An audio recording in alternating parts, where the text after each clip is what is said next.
বিশ্বনবী যখন সাইয়েদনা আবু মাহজুরা রাদিয়াল্লাহু তাআলা আনহুকে আযান শিখাচ্ছিলেন, বলেন তো বিশ্বনবীর হাতটা কোথায় ছিল? আবু মাহজুরার মাথার সামনে, এই চুলের উপরে ছিল।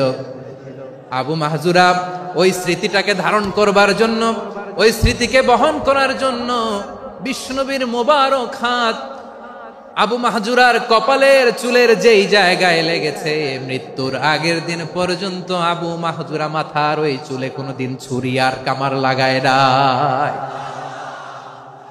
সেখানে কেচি লাগায় নাই, চুলের মধ্যে খুর লাগায় নাই। আবু মাহজুরা ডান দিকের চুল কাটতো, বাম দিকের চুল কাটতো, পেছনের চুল কাটতো, সামনের চুল কাটতো না।